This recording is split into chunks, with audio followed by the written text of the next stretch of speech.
What's up, everyone? This is going to be my review for tonight's Monday Night Raw, March 21st, 2011, from Pittsburgh, Pennsylvania. It was at the Consol Energy Arena, I believe. It was an okay show. Again, a big lack of wrestling. Uh, you know, just more build up for WrestleMania. Some good promos. There weren't any promos. It just, I mean, it was a mediocre show at best. Let's just put it at that. And the main event, or the ending of the show, main event segment, if you want to call it, wasn't really that great. So, just get right into it. Raw opens with Justin Roberts introducing JR, but turns out to be Cole, which as soon as JR's music played and he didn't come out right away, I knew it was going to be Cole. He came out, with a gut, fat stomach, cowboy hat. He was holding barbecue sauce, had like a fat lip, and was walking with like a cast on his ankles. Pretty funny, actually. He was on the mic saying, hey, like, tonight's going to be a slobber knocker or whatever, just making fun of JR. Then when Cole walks by the announce table, he throws his hat at King and then runs into his little cage like a little pussy. Um, so that was kind of funny, I guess. And then out comes Triple H to a nice pop. Triple H, he's been in the business for almost 20 years. He talks about in 2 weeks, like it will happen, meeting between him and Taker. Says he has no idea how much this match is going to take out of each of them. Talks about how this is the biggest match he'll ever be in his life. He says this streak is bigger than any championship, and ending it will be a career-defining moment. Says Taker, Chip says he wants Taker to be at Raw next week, the last one before WrestleMania, so that he can tell him face to face that he will lose. Tripp says he'll end the streak, and when it dies, so does Taker. And he says if he can't end it, he'll die trying. Pretty much, what he reiterated a couple weeks ago. Triple H says like Taker's song says, "Ain't no grave that can hold my body down." And Triple H says at WrestleMania, Undertaker will rest in peace, and says that while looking directly into the camera. Then out comes Ted DiBiase, out of all people. He talks about last year, a year ago, he was in WrestleMania, his first ever WrestleMania against Randy Orton and Cody Rhodes. And this year, a year later, he's just an afterthought. Yeah, because you haven't won a match in a while. And Ted says, how about I take out the cerebral assassin 2 weeks before WrestleMania? So Ted and Triple H get into a brawl, and Ted, he gives it to him for a little bit, but then Triple H just completely buries him, just destroys him, bounces his head off the steel steps, hits him with a steel chair, and then gives a Taker's throat cut gesture on the announcer's table, and pedigrees Ted through the table. So thanks for coming, DiBiase. And then funny at this point, I saw a "We Want Angle" sign in the crowd, the front row, which is absolutely hilarious. Obviously, Pittsburgh, Kurt Angle's hometown. That was pretty funny. Then we see Cena will respond to the Miz tonight via satellite, taking a shot at The Rock. Obviously, I mean, as soon as I saw that, I was like, he's obviously here. No way he's like at home. So we also get hyped for the Miz rewriting Mystery tonight. So I'm guessing that was the main event segment. We go to commercial. Back from commercial, Sheamus to the ring, followed by Evan Bourne. So I was like, okay, this could be a good opener. Very quick match. Sheamus wins with a brogue kick, nailing Bourne right in the side of the head. Very quick match. And after the match, Sheamus gets on the mic and says, "I am now your new champion of the United States of America." And then Daniel Bryan comes out and he says, the one great thing about United States of America is that, like, freedom, free rights or something like that, just freedom. Um, and he says, I'm using my, so I'm gonna, I don't know, I forget exactly what he said. But basically, it just came down to say that he wants to invoke his rematch clause, and he wants to do it for the U.S. title. Wants to do it at WrestleMania. So Sheamus, basically, he tosses Daniel Bryan the U.S. title belt as a distraction and hits him with a brogue kick. And then I think he accepted afterward. He was like yelling at him, "You want a title match or something?" Like, oh, like it's on or whatever. Whether he didn't accept it or not, if he didn't, he'll most likely accept it next week because the match is gonna happen. So yeah, so I'm pumped for that match for WrestleMania. Really am. Um, it's good to see Sheamus back on track. Um, the Daniel Bryan needs to change his music. It really does. So yeah, that was a nice little segment. Then we get hyped for Randy Orton versus Rey Mysterio tonight, WrestleMania Rewind week. Um, and we go to commercial. And back from commercial, we see Orton getting off a really beautiful looking tour bus, and Scott Stamford, guy who called non-superstars for a bit. Well, by the way, I think he's got a great voice and is a very underrated announcer. I think he should be either on Raw or SmackDown in some capacity announcing. I think he's got a great voice. Um, so Orton's asked by him, about CM Punk, and Orton says it's. He asked Scott asked him about the tour bus, and Orton says, "Yeah, it's a home away from home. I can bring my family on the road with me." He talks about Punk talking about being sick and twisted, and Orton says he has no idea what sick and twisted is. So then Maurice back to the ring. Maurice is in the ring. Wow, nice to see Maurice there.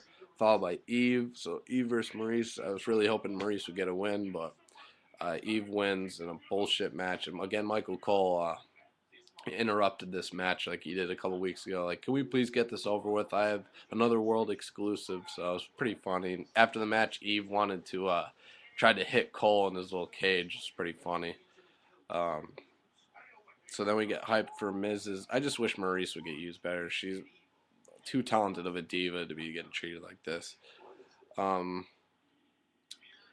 yeah, we get hyped for Mrs. Segment later tonight. Commercial, back from commercial. The Core is in the ring, and we see what they did to Kane and Big Show on SmackDown. And I was guessing if it's going to be a tag team match, which it looked like it was, Slater and Gabriel, please have them be different opponents, not Santino and Kozlov. And sure enough, their opponents are Santino Morel and Vladimir Kozlov, which really just shows how pathetic WWE's tag team division is. I mean, or there isn't a tag team division. I mean, it's really sad. I mean, there's just no one. So Santino and Kozlov versus Justin Gabriel and Heath Slater for the 1,000th time. The Core wins, thank God. And after with the 450 splash by Gabriel after Slater hit his finisher, and then after the match, the Core beats up on Kozlov and Santino. And then Kane and Big Show out to make the save. And they come in the ring, clean house, and cap it off with a double choke slam on Ezekiel Jackson. It was pretty cool to see. It reminded me of their 2006 days when they were tag team champions. Why don't they put those two guys together as a tag team again? I mean, they were dominant as hell as champions. So yeah, that was a cool segment. And then we see Cena getting ready, mic'd up via satellite, ready for his interview. We go to commercial, back to commercial. We get hyped for The Rock, who will be live on Raw next week, Raw before WrestleMania in Chicago. I'm really excited for that Raw.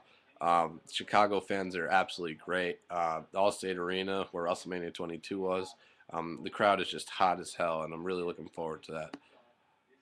We then see what Miz did to Cena last week, and then we see Cena talking to Josh Matthews and King via satellite. Cena says he's, talking about how next week will be epic and how he'll be face to face with The Rock. Cena says he underestimated the Miz. Excuse me. He says he deserves to be WWE champion. Cena sucks chants start. You can hear pretty clearly. Always good to hear that, obviously. But Cena says he hopes tonight the Miz rewrites history because at WrestleMania he plans on making history. Cole then says, while The Rock and Cena are via... So that ends, and then Cole says, while The Rock and Cena are via satellite, I'm here live. He tells King he has something to show him and he doesn't want to miss it. So, to commercial. Then back from commercial, we see Jack Swagger in the ring with Cole running, circles like idiots, like Swagger does with his little gayness. Sorry, my elbows leaning on this bed all day. And then so we see, so Cole puts, basically, talks about, introduces Swagger as the man who's helping him train him to beat Lawler at WrestleMania. And Cole talks about last week and how he brought out King's son, Brian Christopher, and we show what happened last week and how, Grandmaster Sexay pretty much shat all over King why he was a shitty dad. And Cole talks shit about King's family. He shows pictures of like his dad and stuff. I was switching back between the Knicks and Celtics game, so I may have missed a little something before they showed picture of King and his dad. Great win for the Celtics tonight, by the way. So yeah, but when I came back, they were showing there was a picture of King graduating high school on the Titantron, picture of him and his dad, and King's dad was shorter. Cole's like, "What? Is your dad a midget or something?" And Cole calls King a bully and says he's going to put him in his place at WrestleMania. And Cole says, "You know, King, you, your mom, your dad, and your son all have one thing in common. You're all losers." Man, that was cold as ice, bringing his mom into that. I'm not sure if his dad is still alive. I think he is, but man, Cole really, he's doing a good job as a heel. I'll give him that. But man, I think he may be overdoing it a little, and I just really hope he gets the absolute shit kicked out of him at WrestleMania. So then King, you know, he's had enough. Rips off his headset. Swagger hits him, but then King hits him back and slams his head off the announcer table. And he looks at Cole with a smile. Gets in the ring. Cole runs out like a little pussy, like he always does. And then Swagger, you know, King's chasing Cole around the ring, and Swagger catches him with a clothesline and puts him in the ankle lock. And then Cole puts him in the ankle lock, and so that segment ended with Swagger and Cole standing tall over King. We see Orton versus Miz hyped again, or Orton versus Mysterio. I'm sorry, hyped again. We go to commercial, and we get back to commercial. Cole apologizes for what just happened. He says, "King pushes me to the limit. I just snapped, but I apologize. I sincerely apologize for what I just happened." Okay, Cole. Then we see what happened with Snooki last week. Don't really care. And Dolph Ziggler to the ring with Lay Cool and Vicky Guerrero accompanying him. And out comes John Morrison with the lovely Trish Stratus. I was happy to see Trish again. And man, she is just so beautiful. I love Trish so much. I love you, Trish. Your husband is one lucky bastard. Even with brown hair, brunette, she still looks as hot as ever. So Dolph Ziggler with John Morrison. I was like, all right, this is going to be a good match. But an email comes in during the match. And God forbid we could have, you know, a one-on-one match between two solid fucking workers. I mean, for once, God forbid. An email comes in says because Michelle McCool got involved and Trish got involved, and it says email says this will now be a 4-on-2 intergender handicap match. John Morrison and Trish versus Dolph, Lay Cool, and Vicky Guerrero. So we go to commercial and back from commercial. I mean, the match was okay. Morrison hit some cool, his usual kicks and stuff. Trish did her stratosphere thing, you know, Hurricane Rana lail off the top rope.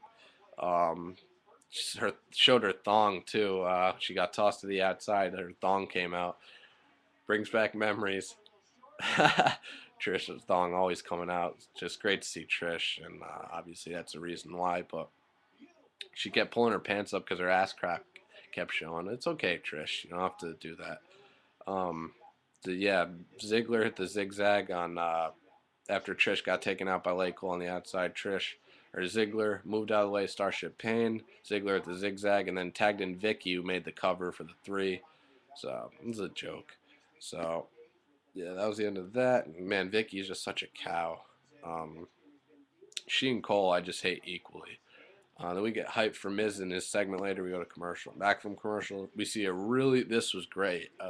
Just phenomenal video package of current WWE superstars and legends hyping the Triple H versus Undertaker match at WrestleMania. I mean, so that Big Show, Randy Orton, Cena, John Morrison, Chris Jericho, Shawn Michaels, just all talking about this match.